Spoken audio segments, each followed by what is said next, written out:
big step in the escalation of the war occurred in 1978 because we discovered that what had happened, SWAPO had come in on their yearly incursion into Avambaland, which they did every year in the rainy season. They'd come in and they'd plant their mines, they'd murder headmen and do their dastardly deeds and so on, and then we'd try and chase them out back into Angola and so on. We discovered through intelligence a very large SWAPO camp at a place called Cassinga, about 250, 260 kilometers inside Angola. It's a long way inside Angola. And we discovered also that this camp was filled with SWAPO, and it's where they use this camp as a sort of a stepping stone for all the incursions into Avambaland. So it was decided that we would do an attack on this camp. If you go in armored vehicles, they make such a noise in the bush. The enemy hear you from 20 kilometers away, and by the time you get to the target area, they have disappeared. So it was decided that what we would do is launch an air-launched assault. In an airborne assault, secrecy of your operation, surprise, is a principle of this kind of war. And it is very difficult for us. But we, in the meantime, had taken our trained citizen force units. We mobilized these 2 battalions in order to make sure that it would appear to be training, but we would easily switch over the training to the operation of Cassinga. We were called up twice for the Cassinga operation. The first was for an operation called Operation Reindeer, where thousands of paratroopers were called up, and we went to Letaba Ranch, which is inside the Kruger Park. The operation was called off. We were told there was a security breach, and somebody had an idea that one of the paratroopers had phoned home from Petersburg, and the news got out, but that in fact proved not to be the case. Many years later we found out that the security leak certainly was a leak, but it came through Dieter Gerhardt, the Navy spy at Silvermine in the Cape. So the paratroopers were not to blame for that. But we were then called up, I think about a month and a half later, to De Brugge, the big training grounds just outside Bloemfontein. And we were in a very exclusive part of the training grounds where there was absolutely nothing. There was just a line of tents put up for us, and we kept away from anything else happening in those training grounds. By that time, paratroopers didn't have a clue where the hell they were going. Now these were CF paratroopers, Citizen Force. They weren't serving at any army at the time, although there was a company of them as well, you see. Lots of guys were very irritated that they'd been called up a second time, and many of the guys just wanted to get back home. And I just remember that last van disappearing with the guys cheering about leaving us to do all the hard work and all the army stuff again, and they're going home to their families. That dust had hardly settled when a chopper came in, and it was, I think he was a major at the time, Jos Rabi, got out of that chopper and came to speak to Colonel Breitenbach, whispered something into his ear. They called us onto orders on the parade ground, and they told us that, well guys, you're here not just to do training, but we're busy getting ready for an operation. We took off from Bloemspruit airfield in Bloemfontein and landed at Grootfontein. I could brief them for the first time what was going to happen. And those guys looked at me in astonishment. And I said, okay, any of you guys who don't want to go, you're ready to step aside, you see. What? Go? No ways, nobody. And then I couldn't get, and I only needed so many paratroopers, I didn't need them all. We knew that there was going to be a big operation because they had organized a steak and chips dinner for us, which is unheard of in the army to arrive at a place and get steak and chips at 7 o'clock, and 2 beers, if I remember correctly. They then trained us, gave us some very intensive training. For the first time that I'd received formal orders with the SAND model. Every soldier that was on that knew exactly what he was being trained for and what he was going to do. We were on our way to do the assault when we got stopped because of the latest air photos showing that there were more people than they planned for, and we jumped 2 or 3 days later on the 4th of May instead of the 1st of May. Because there were 4 C-130s and 4 C-160s, that requires 4 dispatches per aircraft. So everybody in the battalion that was a qualified dispatcher was obviously instructed to dispatch during this operation. The chutes had been laid out when we arrived. They were already laid out in lines, so it was all very organized. And we fitted chutes and climbed on the aircraft, and off we went. 8 Hercules transport aircraft left Grootfontein base. One of those aircraft flew directly to Ondangwa base, landed there and stayed there. That was part of our reserve.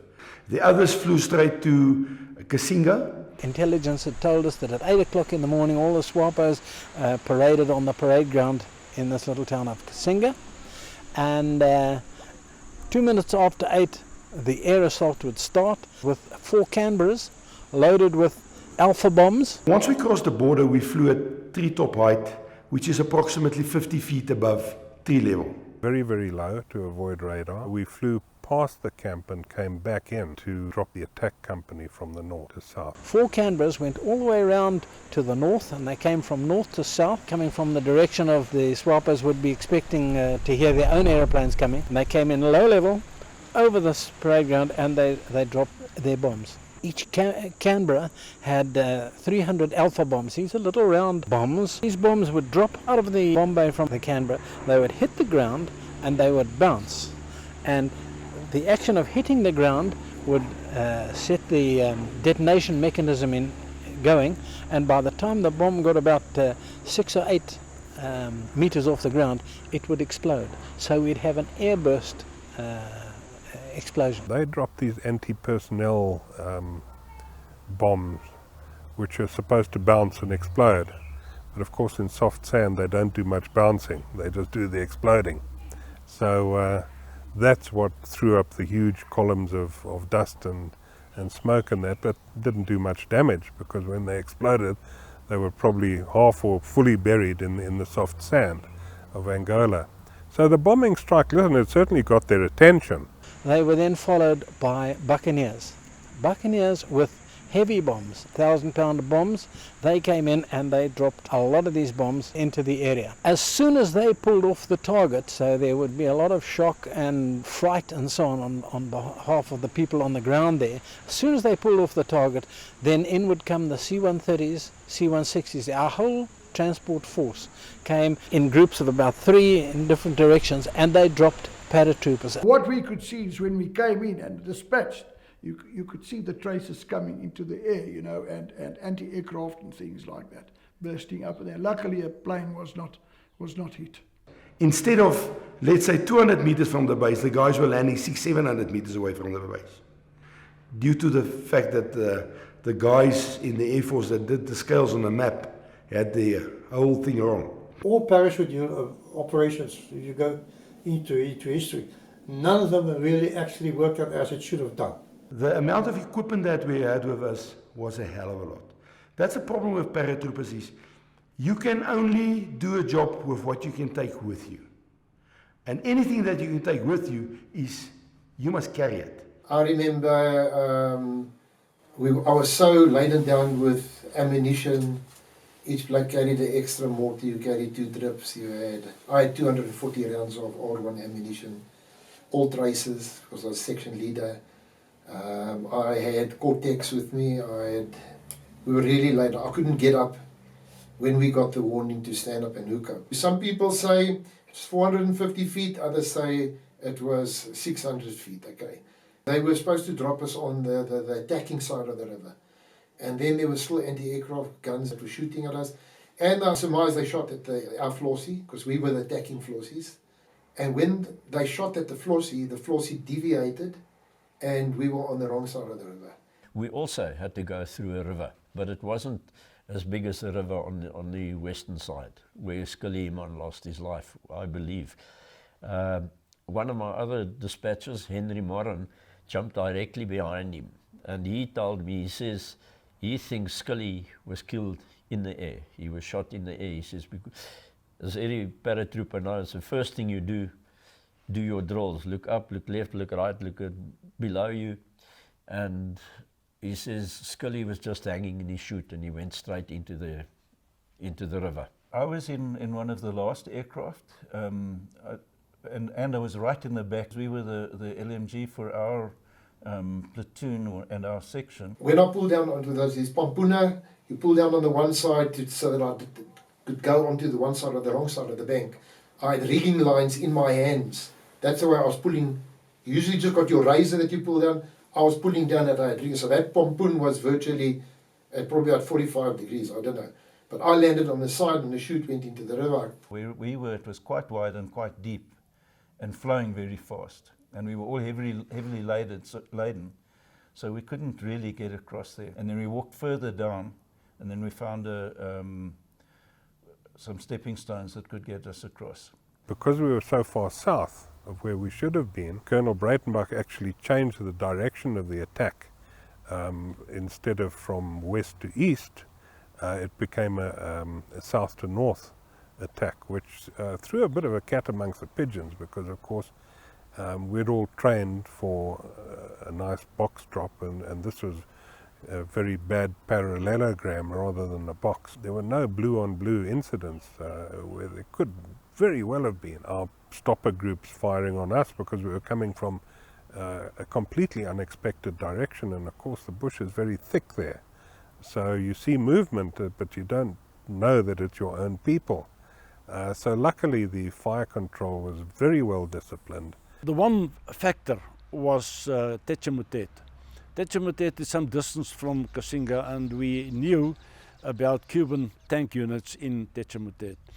In the planning, Colonel Breitenbach made provision for that by having our anti-tank group carrying some large anti-tank mines, which were laid in a W formation on the road at the crossroads, which we hoped would stall any kind of attack by armor. We didn't think that the Cubans would get there in time at all.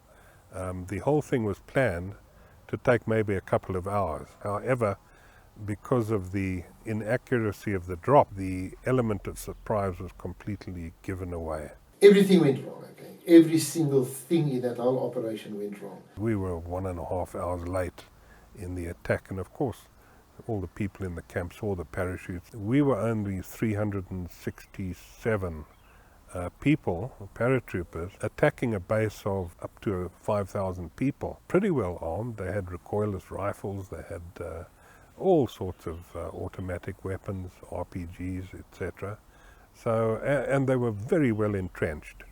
The whole camp was surrounded by very well made Russian type Z pattern trenches. As we moved closer, we all of a sudden started getting shots coming from the north, and the platoon that was from Wanbin, we actually got a radio message. We could hear them. Monty Brett, who was my OC, he said, "Boys, I need someone to move up there to go and see what's happening." And I sent Ted Manderson up there to go and help these guys out, because they were picking up all this firing from the north. We couldn't understand. We could hear the firing come from the north. And when Ted went up, the next thing I just heard him say on the radio, he says, "Hey man," he picked up this, it was an escape trench. From the aerial photographs, they thought it was a road going to the north, but it was an escape trench. And old Ted cleaned them up in there with the LMG. The whole camp was surrounded by very well made Russian type Z pattern trenches, sort of neck high, and there were some very well built bunkers as well. So we weren't necessarily just attacking the base, we were attacking a trench system which was pretty well manned, and it took quite some time to subdue the people in the trenches. They had a 6 to 7 hour fight, a heavy fight. There were anti-aircraft guns in emplacements used in the ground-to-ground role, which caused 23mm sort of cannons, which caused a great problem for a lot of our Parabats. And then we start moving towards this place where we can hear the anti-aircraft guns going all the time of it. And you can hear the small arms fire. The guys from SWAPO didn't stick their heads out of the trenches anymore, because the minute he stuck his head out, he was killed. Headshots, all of them. So what they did was they just stuck their rifles out of the trench, put his hands on top of the trench, put his AK-47 on automatic, and just shot in the general area. And like I said, most of the time, 99%, you shoot too high when you do something like that. So that was good for us. But then at some stage I thought, we're never going to get forward, we're never going to move forward while these guys are doing it, and I stood up. And I shot quite a few of them standing up, because they were down there, and the minute when he started reloading or something, his head came just a little bit up, and I could shoot him. During this whole thing, while I was shooting at some of them, one shot me through the hand, took away all my knuckles. I left the fighting area at that stage and went to the medical station. It was a big fight. At the end of this, let me tell you now that there were women, there were children, and there were old people there, but a handful. The majority of the people that were involved in this fight, and a lot of them who were killed, were all combatants in SWAPO uniform. Eventually, I was personally present in Cassinga, and I saw for myself the military preparations and the lots of ammunition that we destroyed in the area, and their whole defensive system. I saw that for myself, and I am convinced that Cassinga was not as was under propaganda given as a sort of a humanitarian place for South African people. It was really a military base from where they operate. We were pinned down for a long period by the anti-aircraft guns, which the enemy had depressed to use in the ground role, but luckily they couldn't depress them quite enough to shoot somebody who was leopard crawling towards them. So we made very slow progress, but we were pinned down at one stage for probably about 20 minutes. We were probably about 200-300 yards out from the trenches, busy moving closer, when a sniper started shooting at us. We hit the deck. Luckily, something was wrong with this guy's aiming, but he shot behind us, and he rolled, get out the way, and he shoot behind another guy. Some of the doctors, there was a few parachute qualified doctors who had jumped in with us. So when I got to the medical station, there was a few guys that was really badly wounded. There were 3 guys killed at that stage, which was Kaplan, De Waal, and Backhouse. There was also another guy that we found out later during the day, or later actually at the evening, that was missing in action. A guy by the name of Skilly Himon. At the end of this battle, the way we were going to extract these people, now 250 km is a long distance. We were going to extract them by using our helicopter force.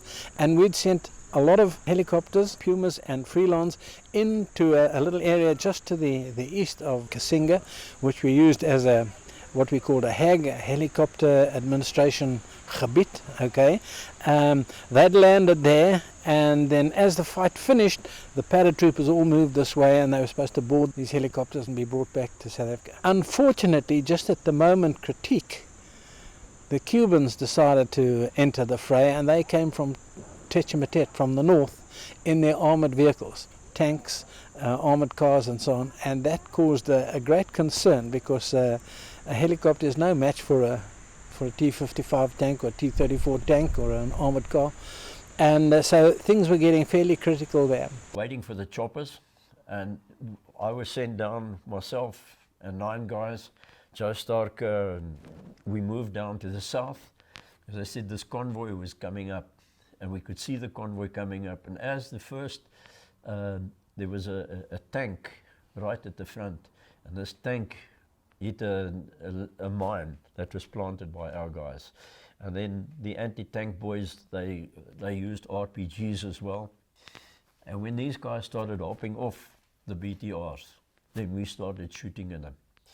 And our orders were, when the anti-tank guys move out, they would be the last people to move out of the attack. We had to wait for the helicopters to drop our guys back in Southwest Africa at Ondongwa and some of the other camps at the border, come back, refuel at the helicopter administration area, which had been placed about 19 kilometers from Cassinga with extra fuel a few days before, refuel, then come and pick us up. So it was a long wait. And with 20 armoured vehicles bearing down on you, it was obviously quite a nerve-wracking wait as well. The word went out, the radio message came back to Oshakati. Oshakati then launched Mirage 3s, which had been put on standby. So the formation went roaring up there, and Commandant Ollie Holmes, Norman Bruton, Gerry Radloff set about firing at these armoured vehicles, and they chased them off the road and persuaded them, it would be unwise for them to continue. And then a buccaneer came in with a chap called Dries Marais, who was flying this thing, and he'd fired his rockets at these vehicles. The Mirages ran out of fuel. The buccaneer, Dries, ran out of ammunition. But the couple of armoured vehicles still headed towards our helicopter park, and Dries thought, well, hell's teeth, he's got to do something, and he started doing dummy attacks on these armoured vehicles, and he was coming low over them. He had no ammunition left, and he kept on going, buzzing them over the top, and they were so scared of these airplanes, they stopped to concentrate on his airplane, which allowed all the Parabats to get into the choppers and come back to South Africa. And one of my guys picked up a bit of shrapnel. That's how close we were to that convoy coming in. But we moved back up. The same Carl Grigor and myself were running back when I thought it was a mortar that fell probably about 2 or 3 meters behind us. It picked Carl up. We were running. I was about 45 degrees in front of him from where this thing fell.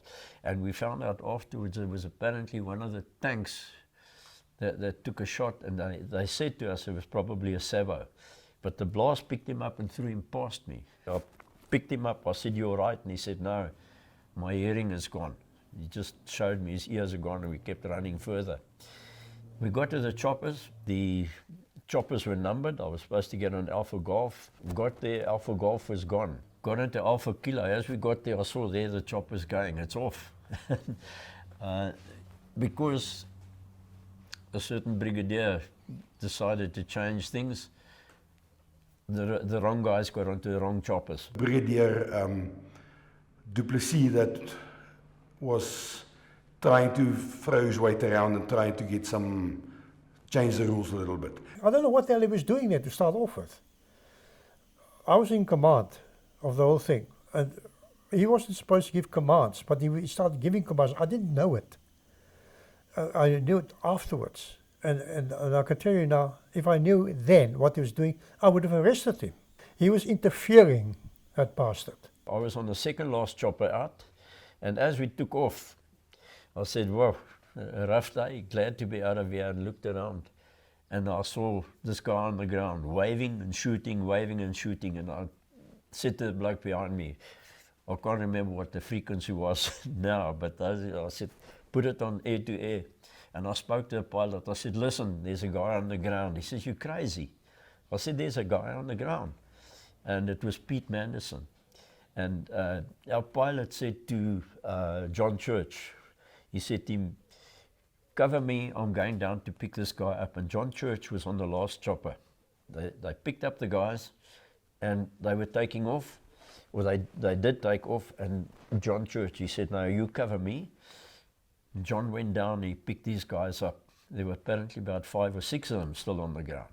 But he picked them up, and as they landed, the tank was coming over Kopi, and luckily he was on minimum elevation, but you could see the projectile going about 2 meters over that chopper.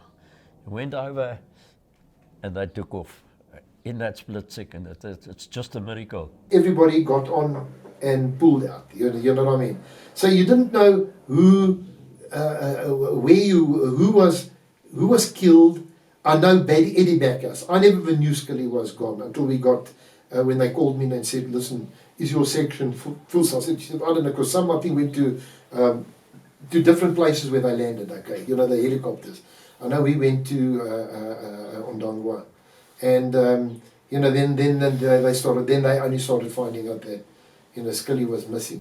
The roll call was a bit of a difficult affair because we were quite a few miles apart. So it took some time to find out who was where. For instance, I was supposed to be at Ondangwa with the first crowd, so at first they thought that I was missing, but of course I jumped up and down and said, "No, I'm not, I'm here." And we only found that Scully was missing really after sunset. And of course everybody, you know, made inquiries. Did anybody see him? The last time he was seen was going out of the door of the aircraft, and that was the last time he was seen. We went to Yanana, and when we landed there, we were sitting, we said, "Well, this is great, we're out of here now, everything's finished." Colonel Jan said, "I want guys to go back to go and look for Scully Hemon." We were actually, myself, Don Helling, I can't remember who it was, but we were platoon. We were actually sitting in the chopper, ready. It was dark already to start getting. I said, "Oh, I'll go back into that again." And then they said, "No, stand down." Everybody volunteered to go back, but quite sensibly the command structure said, "You're crazy. The place is now crawling with Angolans and Cubans, and we really can't go back." And anyway, there was no idea where he could be. You know, if somebody said, "Yeah, he fell there," we probably would have gone back. But to go back at night to try and find somebody who nobody had an idea where he was just didn't happen. And then they had a hearing that what happened to Scully. I believe he may have been shot in the door, or he fell into the water and he drowned. Okay, because you had to get rid of. You were so heavy laden with ammunition and water because if something went wrong, we had to walk out. So yeah, that still remains one of the mysteries that of Scully Hemon. I think SWAPO was hurt after the whole Cassinga thing. Between Cassinga and the attack on the other bases that was called Vietnam, that was done by fight group Juliet. If I remember correctly, about a third of all SWAPO's fighters were killed in this whole operation.